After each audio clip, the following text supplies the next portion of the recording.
mission with the use of our Dragon crew and cargo vehicles. As part of NASA's commercial resupply services contract, SpaceX and Northrop Grumman offer safe, reliable, and cost-effective transportation both to and from the International Space Station.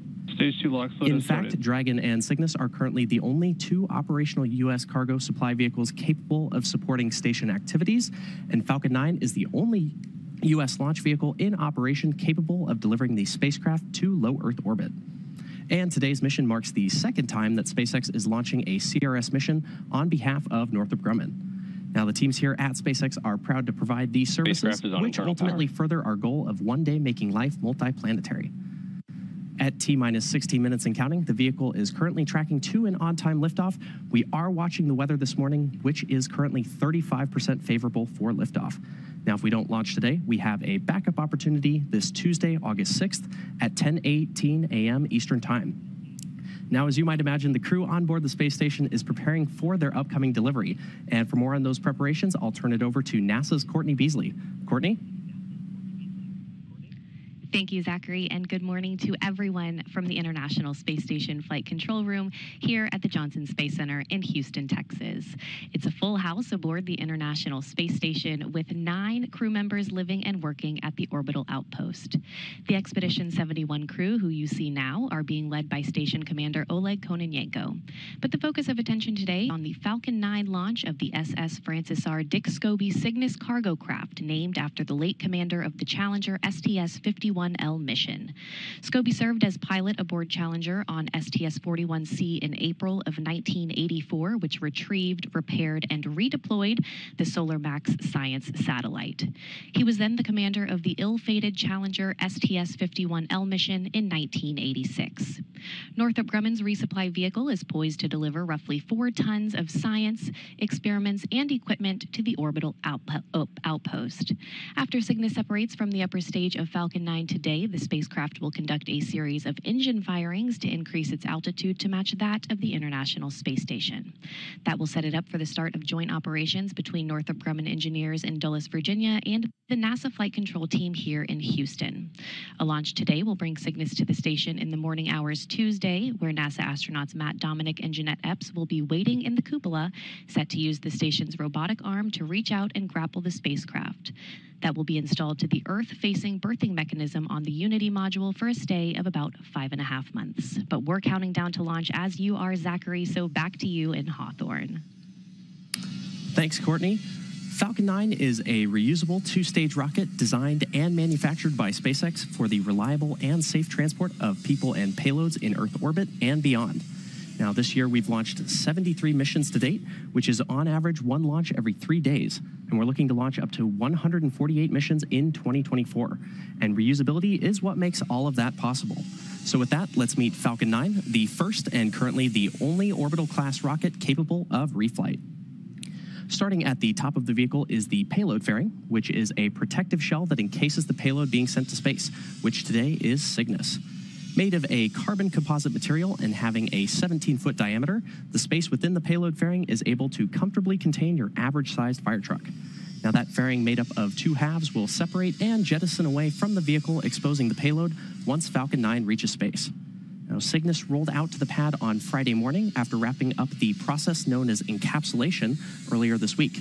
This payload fairing was specially customized to accommodate late load operations on the pad, and we'll talk a bit more about those modifications later on in the program. Continuing on down the vehicle, we have the second stage. The second stage is powered by a single Merlin vacuum engine, or MVAC, which is optimized to perform in the vacuum of space. After stage separation, the MVAC will ignite and carry the payload to its final orbit. Now, the Falcon 9's first and second stages are connected via a black inner stage, which houses the MVAC engine and the system that decouples the 2 stages during stage separation. And below that is the first stage, which is powered by 9 Merlin engines. These 9 Merlin engines provide the initial thrust to lift Falcon 9 off of the ground through the lower, thicker part of the atmosphere.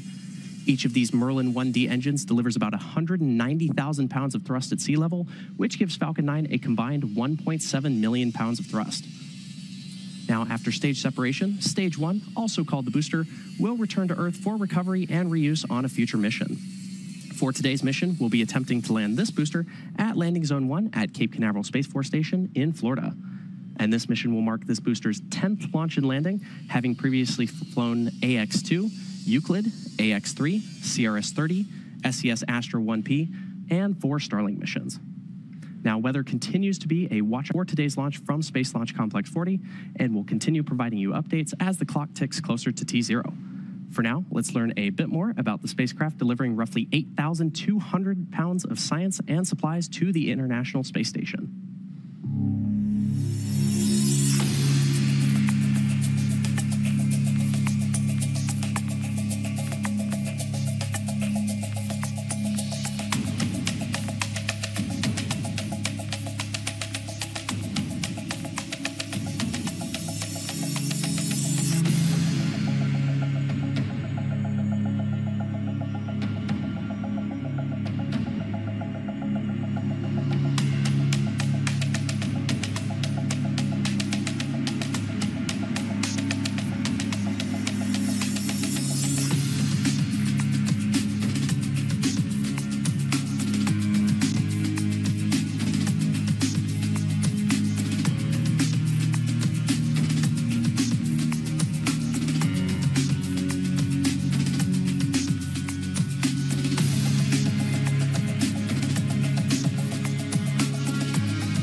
Now, in order to support Cygnus missions, SpaceX designed a custom fairing and payload transfer truck with a mobile clean room to support late load operations, which happen while the rocket is horizontal and on the pad deck. Late load refers to loading cargo in the final hours before launch and after the spacecraft has already been encapsulated within the payload fairing. Now, with 8 minutes and 24 seconds to go, we can go for launch, and we'll continue to provide updates on the weather as we get closer to T0. For now, let's head back to Courtney for a closer look at the science on today's mission. Yeah, Zachary, we are at the T-minus 8 minutes and counting to the launch of the Falcon 9 rocket and the Northrop Grumman Cygnus cargo craft, which is delivering roughly 4 tons of supplies and science experiments to the International Space Station. Now, science is the prime focus for crews living and working on the station, and today's delivery run aims to observe the development of blood vessels and engineered liver tissue, evaluate liquid and gas flow through porous media, demonstrate the production of many bloodstream and immune stem cells, and much more. Let's take a quick look at the science aboard Cygnus. Northrop Grumman is set to launch its 21st commercial resupply services mission to the International Space Station, carrying science to further NASA's missions to deep space and benefit life on Earth. A packed bed reactor will test how microgravity affects the simultaneous movement of gases and liquids. Results will aid the design of various space systems, including life support systems. Researchers will continue testing a technology to produce stem cells in space, aiming to improve outcomes for patients with certain blood diseases, autoimmune disorders, and cancers. Microscopic organisms will travel to station to provide crucial insights into how spaceflight affects the ability of damaged DNA to repair itself. Demonstrations are educational videos demonstrating STEM topics in space for students on Earth. For this mission, astronauts will use a balloon, a penny, and a hex nut to examine centripetal force. Discover more about all of the science making the journey to the orbiting lab at nasa.gov/ISS-science.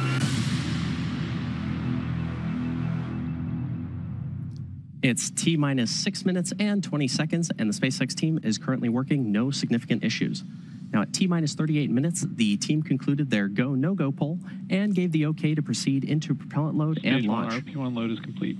And good call out there for Stage 1 RP1 loading completion. Now, at this point, that RP1 loading is complete on the Falcon 9 second stage and nearly complete on the first stage. The pre-valves between the first stage engines and the propellant tanks are open, and at the T-minus 7 minute mark, engine chill began.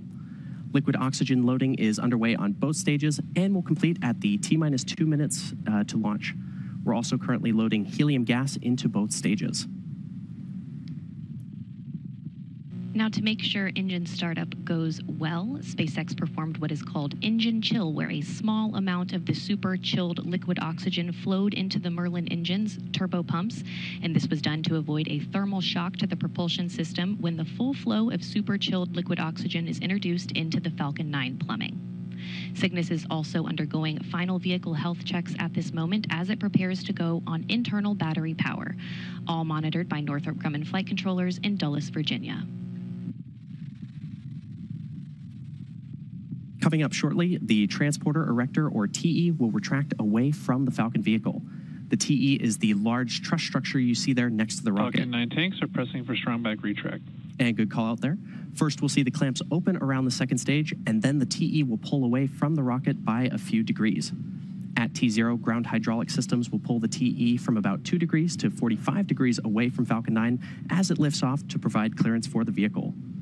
We should see those clamp arms opening around the second stage in just about 20 seconds from now.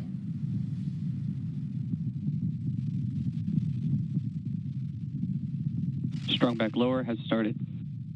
And good call out there. Falcon 9's fuel consists of both a propellant and an oxidizer. For our Falcon vehicles, we use a refined kerosene called Rocket Propellant 1, or RP1, and liquid oxygen, or LOX. And there you can see those clamp arms opening around the Falcon 9 second stage. We'll then start to see the strong back recline away from the vehicle.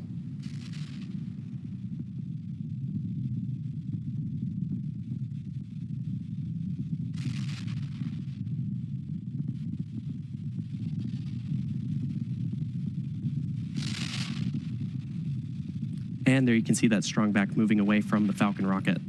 Now, you may have noticed the white clouds building around the Falcon vehicle. Those white clouds are the chilled gas above the LOX tank that we vent overboard to maintain pressure in the tank as needed. And when that vented oxygen comes out into the warm Florida air, it condenses into clouds.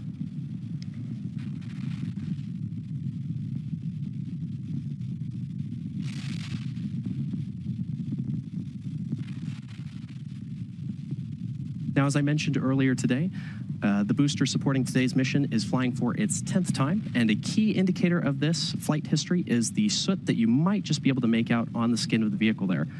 This soot comes from the carbon-based fuel of the rocket that gets deposited onto the body of the vehicle during re-entry through the Earth's atmosphere.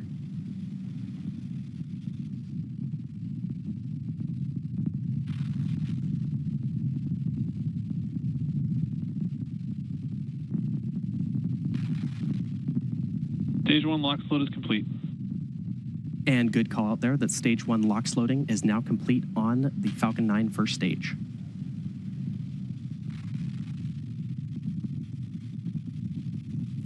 Now, checkouts of the second stage thrust vector control actuators are underway. This is referred to as an engine gimbal or wiggle test. This is when SpaceX moves the nozzles ever so slightly to make sure that the guidance hardware is acceptable for flight. SpaceX does the same checkouts on the first stage engines, and that happens just seconds before ignition.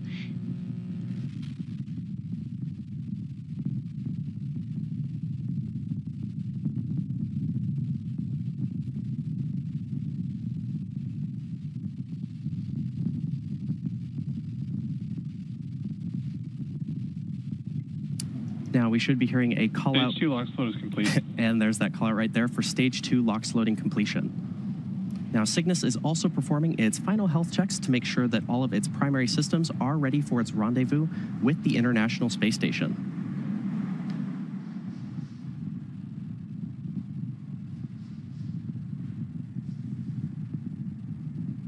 And as I mentioned earlier, those white clouds you see around the vehicle are Gas launch closeouts has started. Good call out there. Those white clouds are completely normal and are just the chilled gas above the LOX tank that we vent overboard to maintain pressure in the tank as needed.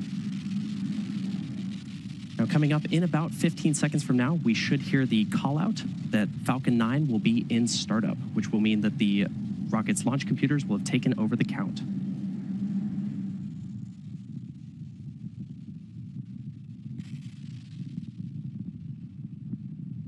Falcon 9 is in startup.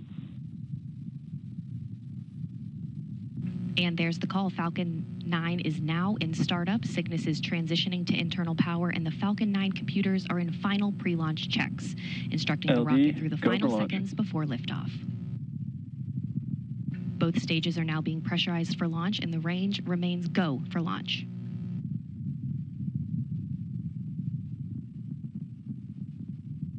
T-minus 30 seconds.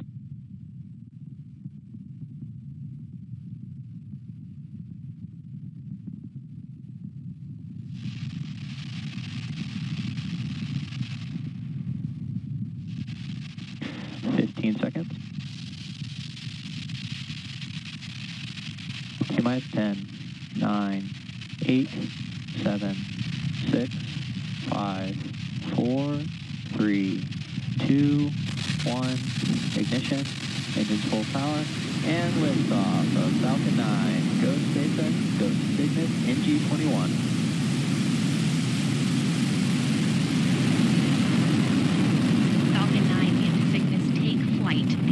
Dick Scobie is en route to the International Space Station. Stage 1 propulsion is nominal.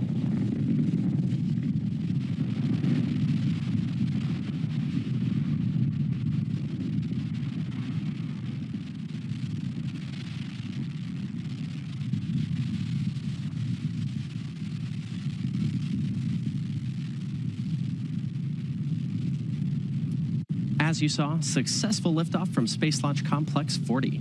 Power and telemetry nominal. Good call out there. Coming up in just about 20 seconds from now, we should hear a call out for Max Q.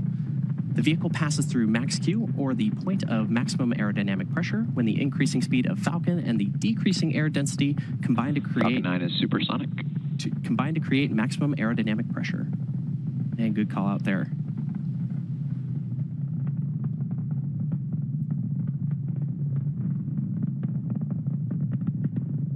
Max Q. And there's that call out for Max Q. Coming up next are 5 events which will happen in rapid succession: main engine cutoff, stage separation, second engine start, boost back burn start, and then fairing separation. Main engine cutoff, or MECO, is where all 9... Chill started. Good call out there. MECO is where all 9 M1D engines on the Falcon 9 first stage shut down. This is followed by stage separation, or the separation of the first and second stages of Falcon. A few seconds later, the Merlin vacuum engine on the second stage will ignite to boost Cygnus to low Earth orbit, and this is called out as Second Engine Start 1, or SES-1. After that, Falcon 9's first stage will... Vehicle is following a nominal trajectory. After that, Falcon 9's first stage will ignite again to orient itself to head back to land. And shortly thereafter, the 2 fairing halves will separate and expose the spacecraft to the vacuum of space. We should be hearing the first of those callouts happening in just a few moments from now.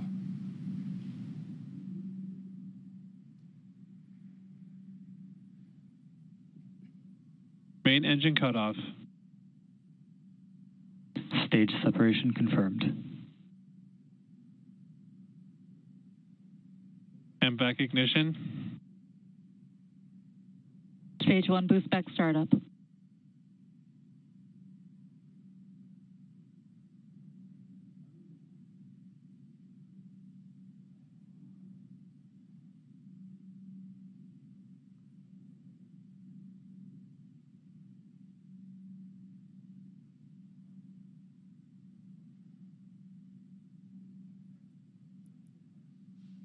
Fairing separation confirmed. And there we heard the callouts for all 5 of those events, which again were MECO, followed by stage separation, then SES-1, boost back burn start, and fairing separation. Now, coming up shortly, we should hear a call out for completion of the boost back burn on the Falcon 9 first stage. This burn, which will last in total about 50 seconds, is the first of 3 burns the booster needs to go through to make its way back to landing zone 1 at Cape Canaveral Space Force Station in Florida. Boost back shutdown. And there's that call out for boost back shutdown on the Falcon 9 first stage. Now, if you're just joining us, you're watching a live Both vehicles are following nominal trajectories. Good call out there. If you're just joining us, you're watching a live webcast for NG-21, Northrop Grumman's 21st commercial resupply services mission to the International Space Station. This is SpaceX's 74th mission for 2024 and the 5th flight to the orbiting laboratory this year. Now, in order to make its way back to land today, the Falcon 9 first stage has 2 more burns to execute. Next up is the entry burn, where 3 of the Merlin engines will reignite. This helps to slow the stage down as it re-enters the upper part of the Earth's atmosphere. And following the entry burn, the booster will go through its landing burn. And this is a single engine burn that brings the vehicle's speed down rapidly in order to land back on Earth. We should be hearing the call out for that entry burn in just about 2 minutes from now. Now, during the entry burn, Falcon 9 is decelerating by firing its Merlin engines, but the rocket is still moving really fast, and this causes the vehicle to fly through Merlin's exhaust gases or plume, which deposit a layer of soot onto the vehicle's surface. And that soot comes from the carbon-based fuel that Falcon 9 uses, and with each flight, the soot builds up a little more on the outside of the vehicle. Now, as a reminder, on the left-hand side of your screen is the Falcon 9 first stage as it makes its way back to Earth, and on the right side is the MVAC engine on the second stage currently carrying Cygnus to orbit. The Merlins on the first stage are optimized for sea level, and these achieve 190,000 pounds of thrust each during ascent and descent. Now, the MVAC engine, with a much wider nozzle, is optimized to 220,500 pounds of thrust in vacuum. You may have also noticed on the left-hand side of your screen, Falcon 9 is equipped with 4 hypersonic grid fins, which are positioned near the top of the first stage. And stage 1 is using nothing but grid fins for steering as it returns to Earth. They orient the rocket during re-entry and guide it during its descent back to Earth.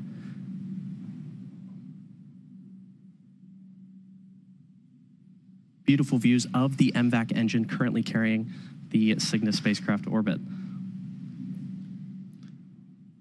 Now, with the booster on the left-hand side of your screen, you may occasionally see little white puffs, and those are nitrogen gas bursts, which are used for attitude control.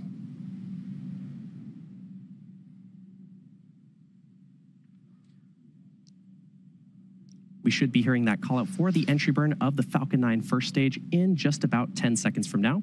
Both vehicles continue to follow nominal trajectories. Good call out there. Now, that entry burn will be for the first stage, which is on the left-hand side of your screen. Stage 1 entry burn startup. And good call out there for entry burn startup on the Falcon 9 first stage.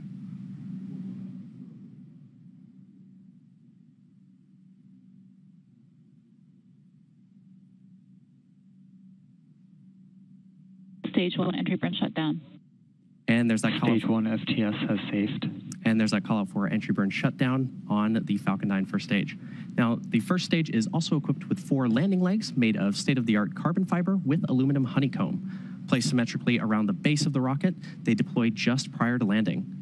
If successful, this will be the 10th time that we've recovered this particular booster and the 335th time that we've recovered. Both vehicles continue to follow nominal trajectories. 335th time that we've recovered a first stage booster since our first successful landing in 2015. And we did have a good call out there for vehicles following nominal trajectories. Stage 1 transonic. Amazing view of the Falcon 9 booster as it makes its way back to landing zone 1 at Cape Canaveral Space Force Station in Florida.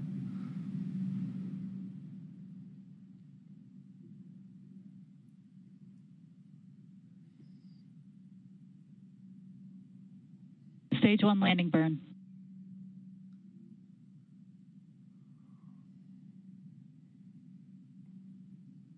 Landing leg deploy.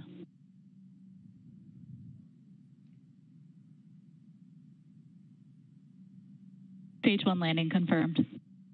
A spectacular touchdown of our Falcon 9 booster at landing zone 1 at Cape Canaveral Space Force Station in Florida. Now, again, this booster just completed its 10th flight and the 335th successful Stage 2 landing. has entered terminal guidance. 335th successful landing. Stage 2 FTS has safed. For an orbital-class rocket, including both Falcon 9 and Falcon Heavy missions, and good call-outs there on the nets. Now, coming up at around the 8.5-minute mark, we should hear a call-out for second engine cutoff 1, or SECO 1, which is when the MVAC engine on the second stage shuts down. And that'll conclude the roughly 6-minute burn by this engine needed to get Cygnus into the proper orbit for eventually intercepting the International Space Station. We should hear that call-out in just a couple moments. MVAC shutdown. And there's that call out for the MVAC shutdown on the Falcon 9 second stage. We're now waiting for confirmation of good orbit. Nominal orbit insertion. And there's that call out for nominal orbital insertion. At T plus 9 minutes into the mission, and the second stage has one last major task, commanding separation of the Cygnus spacecraft just a few minutes from now. Now, for those of you just tuning in, you're watching a live webcast for NG-21, Northrop Grumman's 21st commercial resupply services mission to the International Space Station. This is SpaceX's 74th mission for 2024 and the 5th flight to the International Space Station this year. And for those of you following along, you'll know that Cygnus will be joining the Crew 8 SpaceX Dragon spacecraft, which docked with the space station earlier this year in March. Now, both Northrop Grumman and SpaceX have a long history of supporting the International Space Station with cargo missions like today's.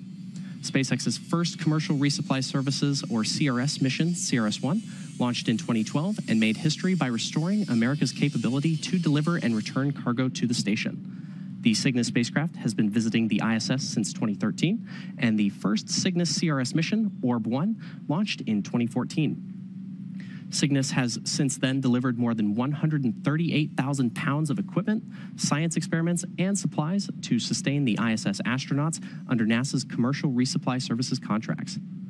Now, the most recent cargo resupply mission was SpaceX's CRS-30 mission on March 21st, 2024, delivering 6,262 pounds of scientific research, crew supplies, and hardware to the orbiting laboratory. Dragon later returned to Earth with 3,961 pounds of cargo. The CRS partnership has helped build a strong American commercial space industry that will soon take us to destinations beyond low Earth orbit. In fact, these missions are providing critical learnings that will help us develop a human presence on the Moon and Mars, which will require a steady supply of cargo missions to grow and thrive.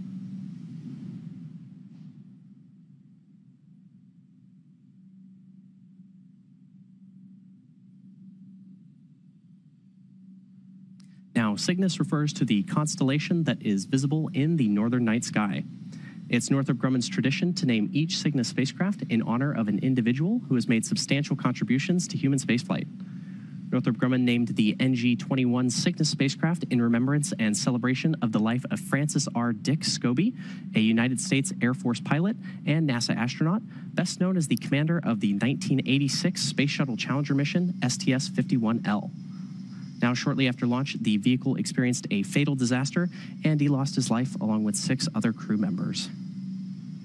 Scobie was an astronaut, pilot, and engineer who commanded the 1986 Challenger mission. In 1966, he obtained his U.S. Air Force pilot wings, and shortly after, served a tour of duty in Vietnam.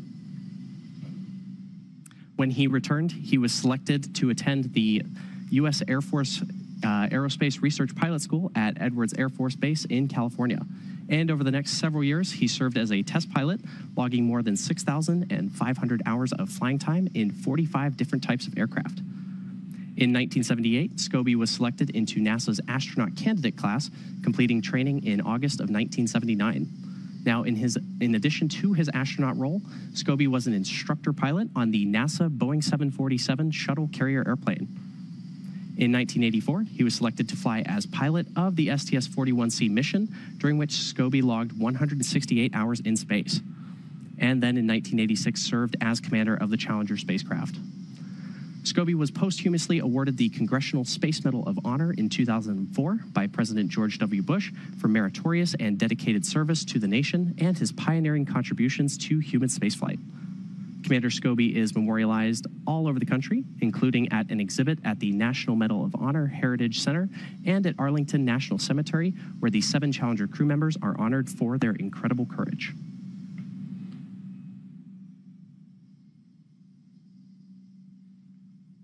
We're currently at T plus 13 minutes and 12 seconds and counting, and we're expecting to hear the call out for payload deploy at around the T plus 14 minute and 36 second mark.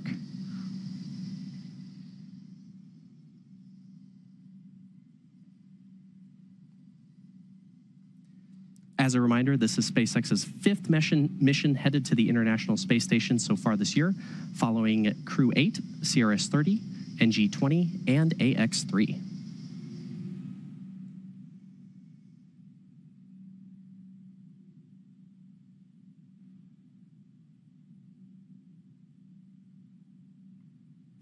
Following separation, Cygnus will have a nearly 40-hour transit to the space station, where the station's Canadarm2 will grapple Cygnus and the spacecraft will attach to the Unity module's Earth-facing port for cargo unloading by the Expedition 71 crew. We should be hearing that call out for payload deployment in just about 25 seconds from now.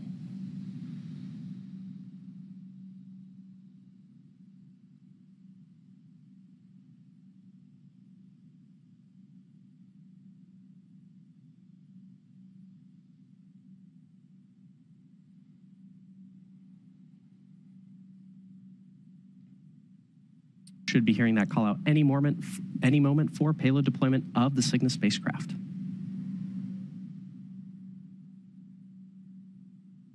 Cygnus deploy confirmed. And there you have it, a successful spacecraft separation. The Cygnus spacecraft is now on its way to the International Space Station, and as mentioned, is expected to arrive about 40 hours from now.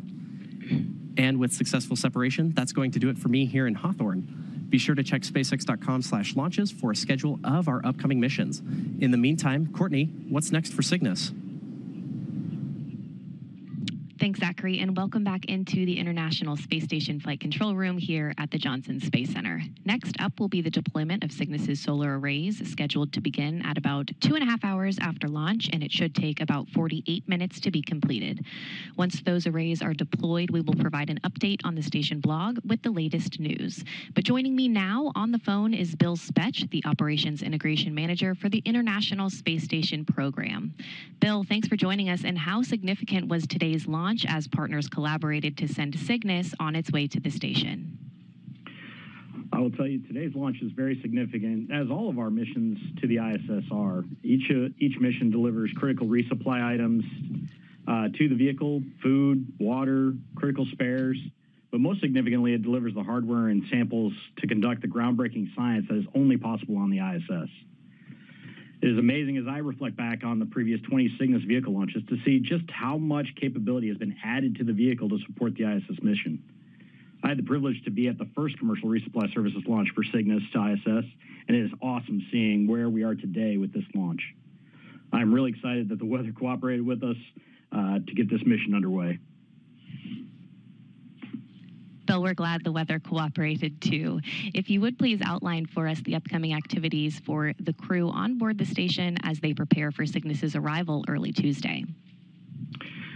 So we get most of the items in place and checked out before we launch as part of our launch commit criteria. The crew has already done some practice runs on board for grappling Cygnus when it arrives. Closer to the arrival, they will set up to monitor its approach to the capture point before ultimately grappling the spacecraft with the robotic arm.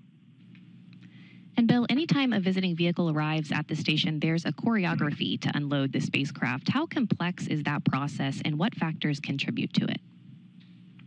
It does take a lot of planning and choreography to unload Cygnus. The team on the ground looks at a number of factors when addressing how the vehicle will be unloaded. First and foremost is we want to get going on all the time-critical science experiments that arrive on the vehicle. Those will be uploaded first to allow the crew to start conducting those experiments. The team must also take into account the available storage on board the ISS. This mission is delivering over 8,000 pounds of science, supplies, and hardware that takes up a lot of space. The team will stage what is retrieved from Cygnus in order to balance that with the available space inside the ISS. And finally, some of the hardware arriving will be installed on the ISS at planned times later during the mission. The teams account for all of these factors when planning how and when to unload the spacecraft. All right, Bill Spetch, the Operations Integration Manager for the International Space Station Program. Thanks for joining us today. Thank you. And with that, we will wrap up our launch coverage of Northrop Grumman's 21st Commercial Resupply Services mission. Cygnus is now on course to be captured at about 2:10 a.m. Central Time, 3:10 a.m. Eastern Time, Tuesday morning. Live coverage of rendezvous and capture will begin at 12:30 a.m. Central Time, 1:30 a.m. Eastern Time, followed by coverage of Cygnus's installation to the station at 3:30 a.m. Central Time and 4:30 a.m. Eastern. In the meantime, you can learn even more about the mission on the web at nasa.gov/commercial resupply. Thanks for joining us today, and we'll see you back here on Tuesday morning.